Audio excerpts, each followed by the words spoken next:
Halo Bapak Ibu, di pertemuan kali ini gue akan membahas sebuah kasus yang membuat kepolisian ini cukup kesulitan mengungkap siapa pelaku sebenarnya. Nah, polisi juga membutuhkan waktu beberapa bulan untuk melakukan penyamaran, barulah bisa terungkap kasus ini. Dan menurut gue ini juga cukup rumit, polisi juga cukup eh, melakukan banyak drama juga dalam menangkap pelaku ini. Nah, jadi gimana nih cerita selengkapnya? Langsung aja, nggak usah pakai lama. Mari kita kupas tuntas.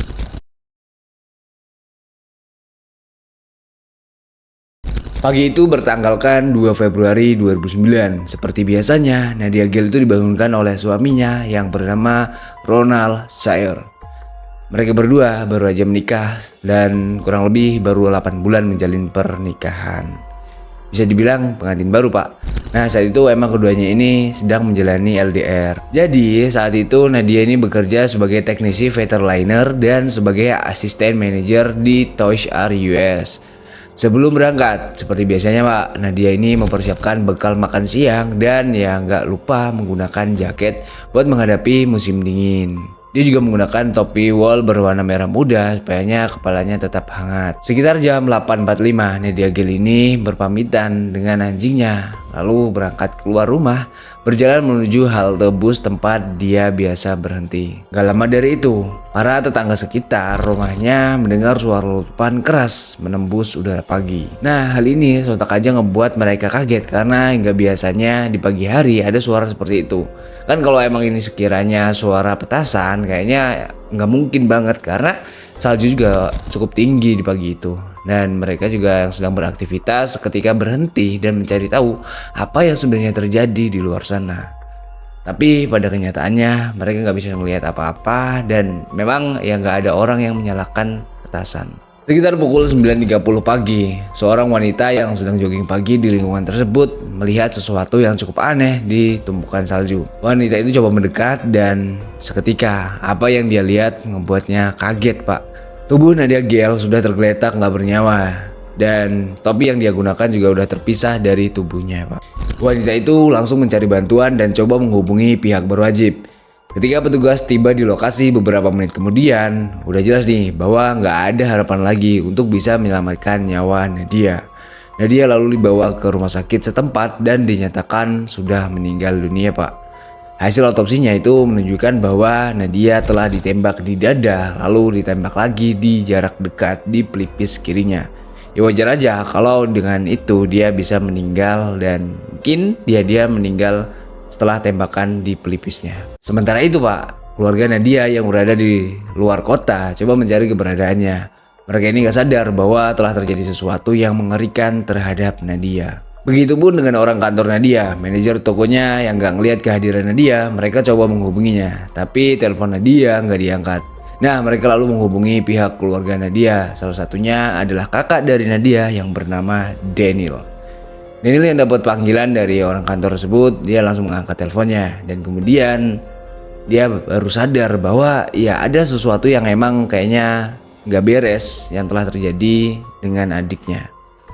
Karena nggak biasanya Nadia itu nggak masuk kerja tanpa adanya kabar. Biasanya juga dia kalau ada apa-apa pasti info atau ya pasti ngasih tahu kakaknya kalau emang sekiranya dia ada urusan atau apapun itu. Daniel ini langsung menelpon suaminya Nadia dan nanyain di mana keberadaan istrinya. Apakah dia tahu? Amiron pada saat itu bilang bahwa dia menelpon Nadia di pagi harinya dan dia berpendapat mungkin Nadia sedang dalam perjalanan. Tapi karena emang waktunya udah menunjukkan jam kerja dan Nadia nggak ada di kerjaan, Roni coba menyuruh Daniel untuk pergi ke rumah mereka dan mencari Nadia di sana. Tibanya di sana, Daniel ini dikagetkan dengan garis polisi yang udah melintas dan para petugas yang udah berjaga di sana. Dan sontak aja, Daniel ini langsung bingung dan jantungnya berdebar. Dia langsung menghampiri seorang petugas dan bertanya apa yang sebenarnya telah terjadi di rumah Nadia. Saat itulah baru dia menyadari bahwa saudara perempuannya telah menjadi korban penembakan. Bukan cuma keluarga Nadia yang berduka saat itu, tapi banyak rekan-rekan Nadia yang berduka atas kepergiannya yang begitu tragis. Bahkan ratusan orang menghadiri pemakamannya. Nah, semasa hidupnya Nadia ini dikenal sebagai orang yang baik dan ramah. Yang lebih menyedihkan lagi ya suaminya Nadia, yaitu Ron. Karena mereka berdua ini baru aja menikah dan bisa dibilang pengantin baru. Tapi atas pernikahannya itu mereka juga belum dikaruniai seorang anak. Nah, kebayang gak gimana rasa sedihnya yang diderita oleh Ron ini? Ron saat itu bilang gitu bahwa dia itu sangat sayang sama istrinya dan dia cukup merindukan istrinya. Orang tuanya Nadia juga gak ngizinin Ron buat tinggal dan balik lagi ke rumah itu karena ditakutkan Ron ini malah menjadi depresi ketika dia tinggal di rumah itu karena mengingat masa-masa bersama Nadia. Saat proses investigasi berlangsung, penyidik itu berhasil menemukan 2 slot selongsong peluru bekas yang tergeletak di salju sesuai dengan luka-luka yang diderita Nadia, itu 2 kali tembakan gitu kan. Tapi saat seorang petugas lain mengambil topi merah muda dan selongsong ketiga itu jatuh pak. Gampangnya gini, siapapun yang telah mengeksekusi Nadia ada tembakan ketiga yang emang saat itu meleset. Nah, setelah penyelidikan lebih mendalam dan saat itu diputuskan bahwa peluru itu kemungkinan berasal dari pistol semi otomatis kaliber .32. Dalam artian jika mereka itu menemukan pistol itu, yang kemungkinan dapat menemukan pembunuh Nadia. Dari berbagai penyelidikan dan mencari para saksi, polisi ini berhasil menemukan saksi seorang anak laki-laki yang berusia 11 tahun. Nah, saat itu dia bilang bahwa dia ini mendengar suara letupan dalam perjalanan sekolahnya. Tapi saat itu si bocah ini yang mengira itu petasan. Dan gak lama dari itu dia itu melihat seorang pria bertopi hijau berlari di jalan. Nah, bocah itu langsung kemudian mendeskripsikan gambaran wajah pria yang dia lihat kepada seniman. Selanjutnya, sketsa gambar itu disebarkan oleh kepolisian dan polisi juga meminta kalau ada masyarakat yang melihat orang seperti di deskripsi segera menghubungi pihak kepolisian.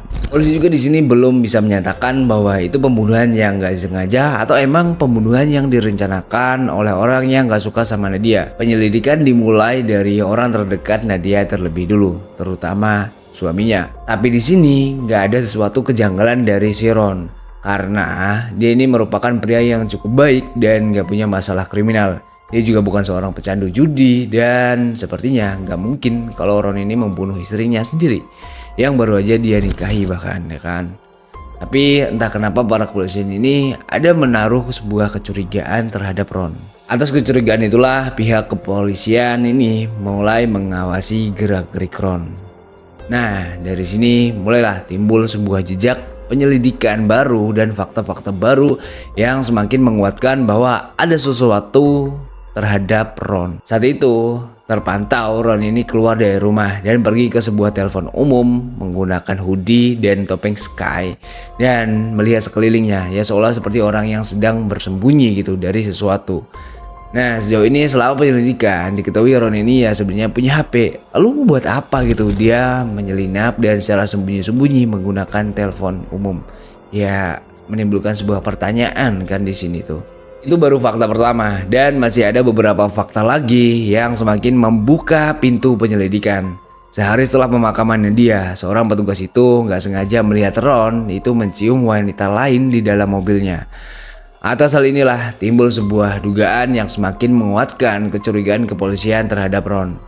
Atas kejadian itu, polisi langsung memanggil Ron dan diwawancarilah si Ron ini. Tapi Ron yang diinterogasi dia menyangkal bahwa ada masalah dalam pernikahannya dengan Nadia. Menurut Ron, istrinya adalah istri yang cukup sempurna. Mereka bahagia bersama, tapi Ron juga mengakui bahwa dia ini bukan orang yang setia karena dia telah berselingkuh dengan rekan kerjanya yang bernama Michelle Brown. Ron saat itu memberikan kesaksian kepada penyidik bahwa dia ini telah berpacaran dengan Michelle lebih dari setahun tanpa sepengetahuan Nadia.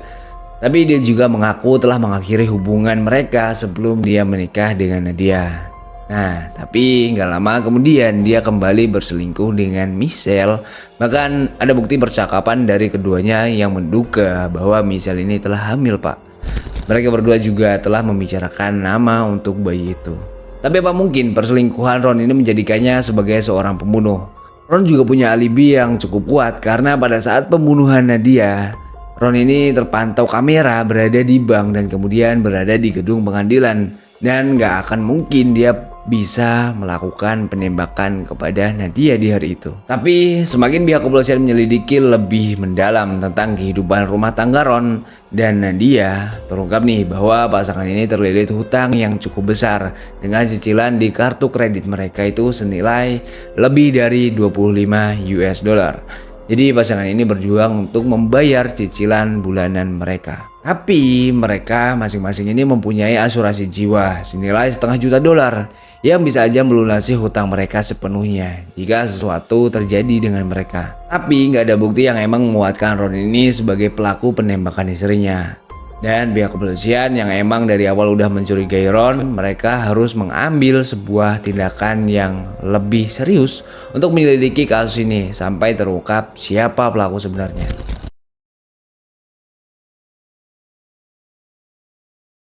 Saat pihak kepolisian ngasih tahu keluarganya Nadia tentang perselingkuhan Ron dengan Michelle, Ron yang emang saat itu kerja di firma hukum keluarganya Nadia, dia lalu dipecat dan diusir dari rumah mertuanya.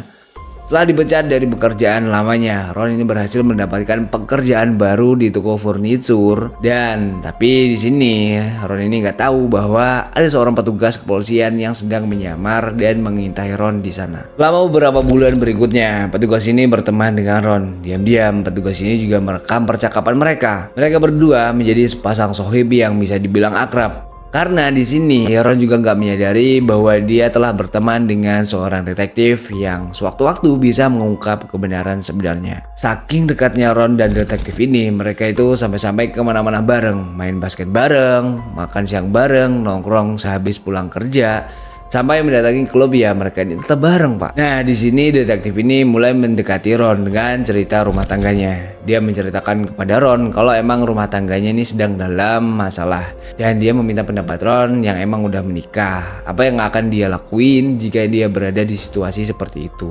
Tapi sebenarnya itu semua hanyalah cerita palsu yang dikarang detektif itu. Tapi Ron ya emang gak menyadari hal tersebut. Seiring berjalannya waktu, detektif itu terus mendapatkan kepercayaan dari Ron.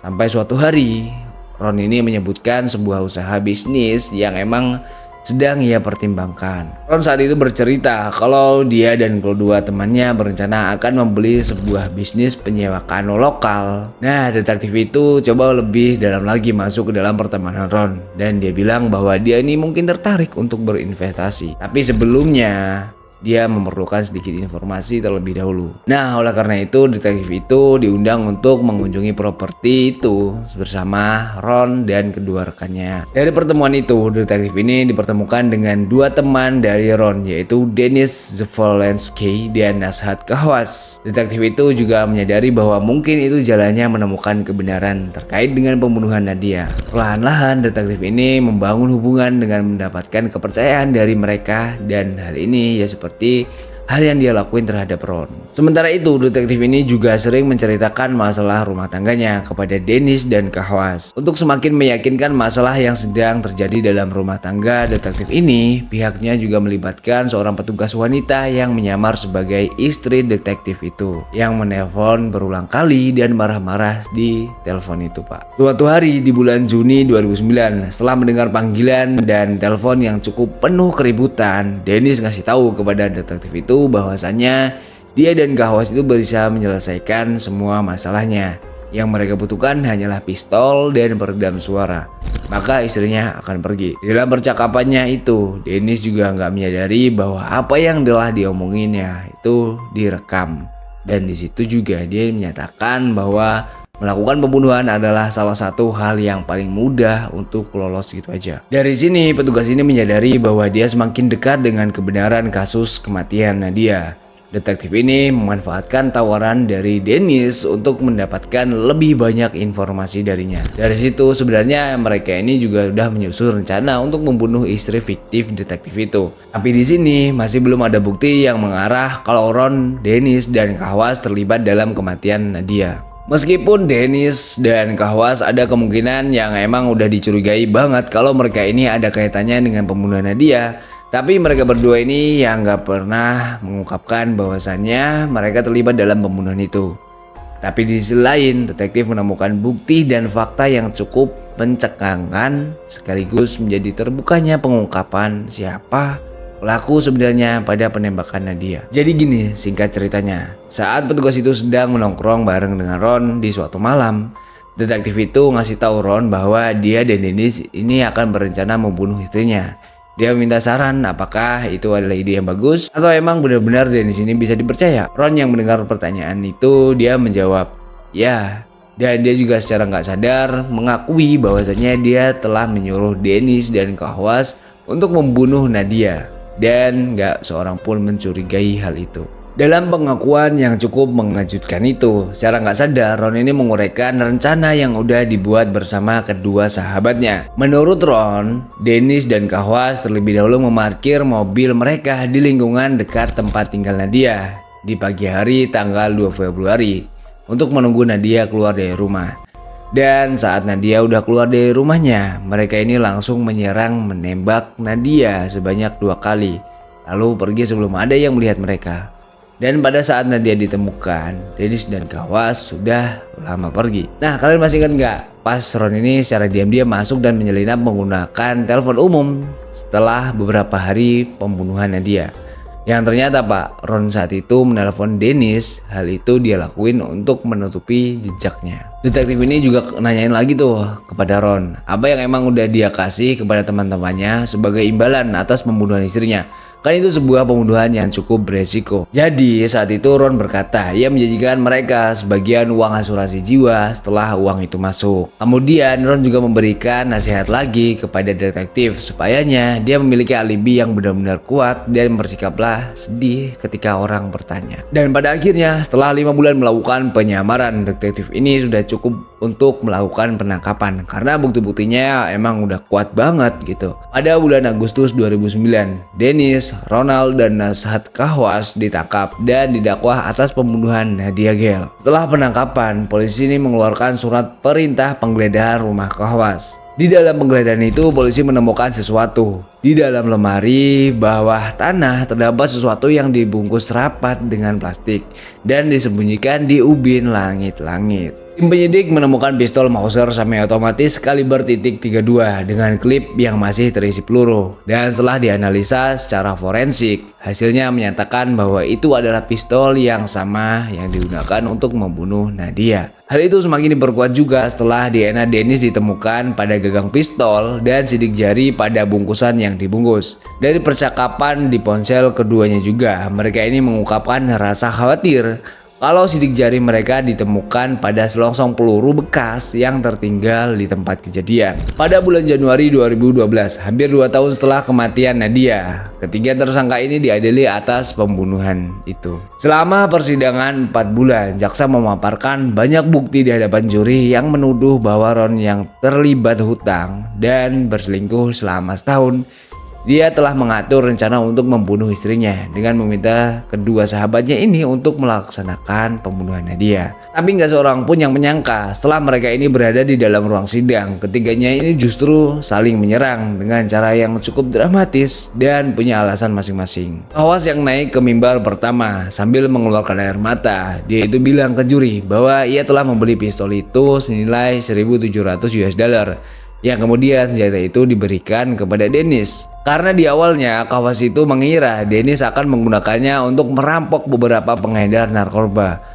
Tapi setelah mereka bertemu pada sore hari tanggal 2 Februari 2009, hari di mana Nadia meninggal, Dennis yang merupakan teman sejak kecilnya telah mengakui bahwa ia telah membunuh Nadia. Semua itu karena Ron menjanjikan bayaran yang cukup besar. Nah, kesaksian Kahwas ini juga berbeda dengan kesaksian Dennis. Dennis bersaksi bahwa Kahwaslah yang emang menginginkan senjata itu, bukan dirinya. Ia bersaksi bahwa pada pagi hari pembunuhan Nadia, Kahwas meminta untuk menemuinya di lingkungan forest, yaitu lokasi yang gak jauh dari rumah Nadia. Dennis saat itu telah memberikan senjatanya kepada Kahwas dan sehari setelah kematian Nadia, dia mengira bahwa Kahwaslah yang emang bertanggung jawab atas menembakkan Nadia. Tapi jaksa sama sekali tidak mempercayai cerita mereka berdua. Karena ada hal yang emang semakin memperkuat, yaitu terkait dengan pesan yang telah dikirimkan Ron kepada Dennis. Pesan itu berbunyi, bisakah kamu bermain bola pada pagi hari Selasa di jam 8.40? Dan jaksa juga mengklaim bahwa di pagi itu nggak ada pertandingan basket. Dan sepertinya hal itu merujuk pada rencana pembunuhan Nadia. Dan itu digunakan sebagai bahasa sandi karena kematiannya Nadia terjadi pada pukul 8.45 pada Senin pagi. Dan itu nggak mungkin secara kebetulan. Dari kesaksian Dennis dan Kahwa saja udah berbeda nih, dan sekarang giliran Ronald yang naik ke mimbar. Nah, di sini juga dia memberikan sebuah kesaksian yang memberatkan kepada Kahwas dan juga Dennis. Di sini justru Ron ini membela dirinya sendiri. Menurut Ron, semuanya ini berpusat di sekitar bisnis penyewaan kano. Karena di sini mereka ini ingin berbisnis bareng. Tapi ketika itu Ron mengatakan bahwa Nadia itu menentangnya, nggak mengizinkan Ron untuk ikut terlibat dalam bisnis itu. Yang pada akhirnya Dennis marah dan mengajak Kahwas untuk membunuh Nadia. Hal itu dilakukan untuk membalas dendam dan menyimpan senjata itu untuk memeras Ron agar mau terlibat dalam transaksi bisnis. Nah, kalau Ron ini nggak mau membiayai bisnis itu, ya mereka akan menjebaknya atas pembunuhan Nadia. Tapi kayaknya nggak masuk akal juga ya alasannya. Tapi ketika ditanya tentang perselingkuhannya dengan Michelle Brown, Ron ini mengakui bahwa ya emang dia ini nggak setia. Tapi dia juga bilang kepada juri bahwa dia masih mencintai Nadia lebih dari apapun dan nggak akan pernah menjadi bagian dari rencana yang mengerikan itu. Tapi yang pada akhirnya juri memutuskan gak mempercayai klaim mereka bahwa mereka ini gak bersalah. Yang pada akhirnya di bulan April 2012 semuanya dinyatakan bersalah atas pembunuhan tingkat pertama. Mereka menerima hukuman seumur hidup otomatis tanpa kemungkinan pembebasan bersyarat selama 25 tahun. Nah, itulah tadi kasus yang gue bahas hari ini. Semuanya itu bermula dari masuknya orang ketiga di dalam rumah tangga Ron yang menyebabkan Ron ini tega merencanakan pembunuhan terhadap istrinya. Di sini maksud gue menceritakan kasus ini bukan mengajak kalian untuk meniru hal yang dilakuin Ron, tapi ya emang gue maksudkan adalah di sini mengambil pelajaran dari kasus itu bahwa ya sebuah perselingkuhan bakal berakibat fatal buat hubungan rumah tangga kita sendiri. So, gimana pendapat kalian tentang kasus ini? Gue mohon maaf kalau ada salah kata dalam menyampaikan informasi. Dan see you next video. Jangan lupa klik tombol subscribe, itu gratis, Pak. Bye-bye.